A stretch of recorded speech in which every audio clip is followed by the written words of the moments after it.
Vamos começar aqui então o programa indo direto para Brasília, porque o ministro do Supremo Tribunal Federal, Flávio Dino, decidiu suspender os chamados penduricalhos de servidores dos três poderes. A Janaína Camelo está ao vivo conosco e vai trazer mais detalhes para a gente, as repercussões aí na capital federal. Janaína, seja muito bem-vinda, uma boa tarde para você.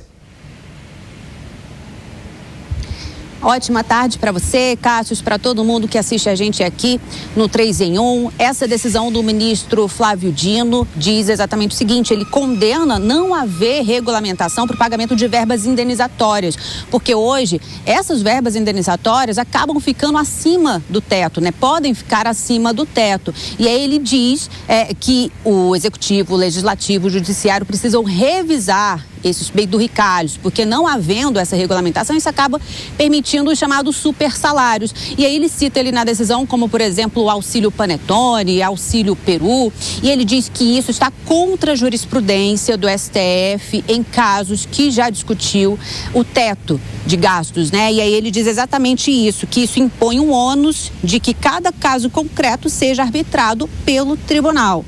E aí ele determina, na verdade, que o Congresso Nacional identifique, direcione ali quais são essas verbas indenizatórias que podem ficar acima do teto. Deu também 60 dias, então, para o Executivo, o Judiciário, o Legislativo para fazer essa revisão desses penduricalhos, mas essa decisão, Cássio, já ainda vai precisar passar pelo colegiado, tá? Uma liminar do ministro Flávio Dino, mas que um colegiado ainda vai precisar dar o aval para essa decisão do ministro. A gente separou um trecho dessa decisão de agora mais cedo, para mostrar aí na tela, onde o ministro Flávio Dino diz exatamente assim, que a decisão visando as medidas políticas e legislativas conducentes à superação da apontada omissão inconstitucional e que por esse caminho certamente será mais eficaz e rápido o fim do império dos penduricalhos.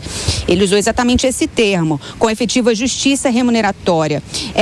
Então, segundo o ministro, também vale essa decisão para estados e também para os municípios. Lembrando que o teto de gastos hoje, né, o teto salarial é o salário dos ministros do Supremo, que é um pouco mais de R$43 mil. Um pouco mais de R$46 mil, Cássio. Perfeito, Jana. Obrigado pelas informações. Já a gente volta a conversar com outros destaques de Brasília, porque eu quero destacar, gente, por que é tão importante, porque está repercutindo tanto essa decisão feita pelo ministro Flávio Dino. Porque é o seguinte, porque ela dificulta a criação de novos penduricalhos dos três poderes, tanto o poder executivo, legislativo e também judiciário. Então, qualquer tipo de classe política, seja o parlamentar, seja alguém dentro do próprio poder executivo, os próprios juízes ou magistrados, eles vão ter, a partir da decisão do Flávio Dino, ter que passar por um desgaste muito grande da opinião pública, porque qualquer tipo de penduricalho ou qualquer tipo, né, de reajuste vai precisar ser aprovado pelo Congresso Nacional ou pelas Assembleias Estaduais. Ou seja, antes de aprovar, como aconteceu também em relação, né, no começo da semana, aquele reajuste para os servidores legislativos em toque de caixa, de uma forma muito rápida, né? Meio que foi de flash em 5 horas, aprovando na Câmara e no Senado. Agora sim vai ter que passar por esse desgaste. Aí a gente quer ver se os juízes, magistrados, parlamentares e outros servidores do funcionalismo público vão querer também passar por isso e, é claro, ficar exposto à opinião pública. Fábio Piperno, quero te ouvir sobre essa decisão de Flávio Dino, porque ficou muito claro que o reajuste lá dos servidores do Legislativo, aumentando os salários até R$77 mil, e ainda fazendo aquela folga a cada 3 dias trabalhados, né, tendo uma folga, isso parece que foi o estopim para a decisão de Flávio Dino. Eu diria, Cássio, que o ministro Flávio Dino ele faz mais pela transparência das contas públicas do que qualquer outro político aqui no Brasil. Vide a questão, por exemplo, das emendas parlamentares, né? E agora de novo, então ele quer abrir essa caixa preta dos penduricalhos, quer saber exatamente o que é que o país está pagando, o que é que se paga e para quem. E aí eu acho que a gente muitas vezes, a gente discute muito a legalidade de algumas medidas e de algumas regras, mas a gente também tem que debater mais a questão da moralidade, porque o povo brasileiro, ele é cada vez mais imoral. O povo brasileiro, ele cada vez mais abraça teses espúrias, desde que ele também possa obter algum tipo de vantagem. Não pode ser assim. Não é assim que se vai construir um país melhor. Porque vejam só, vamos então tomar agora esse exemplo do judiciário brasileiro. como é que o judiciário brasileiro consegue olhar para o resto da população e entender que só ele é merecedor de um vasto leque de penduricalhos e enfim, vantagens? Como é que o judiciário brasileiro pode dormir feliz? Olha, quando a gente olha o contra-cheque de cada um dos seus integrantes e constata que entre salário base e vantagens adicionais, os vencimentos médios chegam perto de R$100 mil por mês. Isso está estampado em várias dezenas e dezenas de reportagens que a toda hora são publicadas nos principais veículos do país, porque eles vão achando vantagens, penduricários e tal, verbas indenizatórias, e dá sempre uma bolada. Outro dia, descobriram que até o pessoal do Superior Tribunal Militar tem direito a um monte de coisa, os vencimentos estavam chegando aí também perto dos 6 dígitos. Como é que pode isso? E aí, como a gente fala, como falo sempre aqui, no Brasil reina o que eu chamo de pacto das elites, então vamos também premiar as elites de outros setores do funcionalismo, como é o caso, por exemplo, do Congresso Nacional. Agora, eu pergunto o seguinte, por acaso professores, enfermeiros e tal, enfim, essa galera toda tem direito a algum penduricalho? Gani, inclusive eu quero enriquecer mais esse debate trazendo um trecho dessa decisão do ministro Flávio Dino, porque em cerca de 22 páginas ele deu diversos recados, né, para os 3 poderes. Aí tá aí na tela esse trecho que eu quero trazer para vocês, dizendo que por este caminho certamente será mais eficaz e rápido o fim do império dos penduricalhos. Hein, Alan Gani, como é que você analisa esse trecho? Um recado bastante duro, hein? Não, eu vejo que ele foi muito assertivo e correto. Por quê?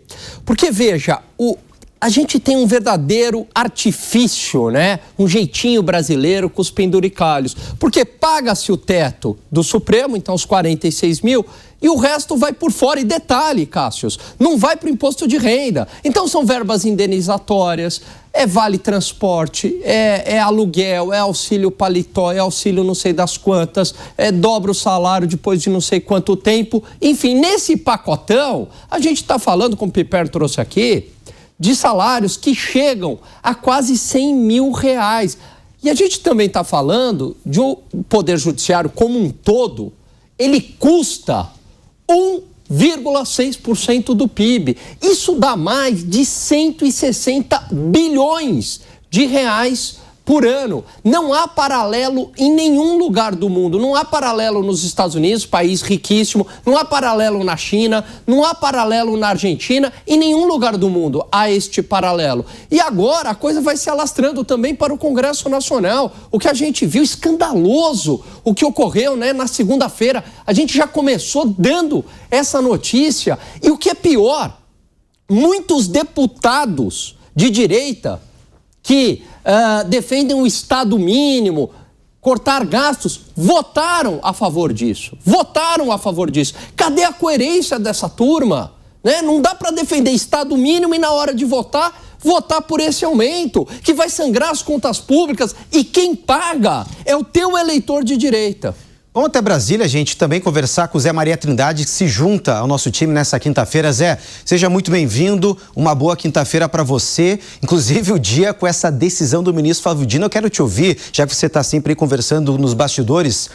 Flávio Dino comprou uma briga grande e também contra peixe grande. Pois é, o ministro Flávio Dino tem uma vasta experiência em todos os setores, né? Ele foi deputado federal, foi governador, ou seja, viu como é que é a folha de ponta. A gente se acostuma a pensar muito em Brasília de altos salários, mas existem também altos salários nos estados e municípios, né? E isso acaba provocando esse debate. Houve já uma eleição decidida com esse discurso. Collor de Mello falava em Marajás. Vou combater o combatente, o caçador de Marajás, né? O serviço público é muito importante. Eu defendo uma remuneração justa para o servidor público, assim como um trabalho eficiente no serviço público. Mas não se pode pensar em enriquecimento através do serviço público, né? É uma atividade que demanda concurso, ou seja, ninguém é obrigado a ser servidor público, e o salário máximo de R$46 mil é um bom salário. É um bom salário, R$46 mil, além de garantia salarial, né? E que os trabalhadores não têm, que é a estabilidade no emprego, e aposentadoria integral, que hoje está sendo relativizada através de fundos de pensão, mas enfim, é assim, são as regras. Olha só, Cássio, o Constituinte, que elaborou a Constituição de 88, ele teve um maior cuidado com esse assunto.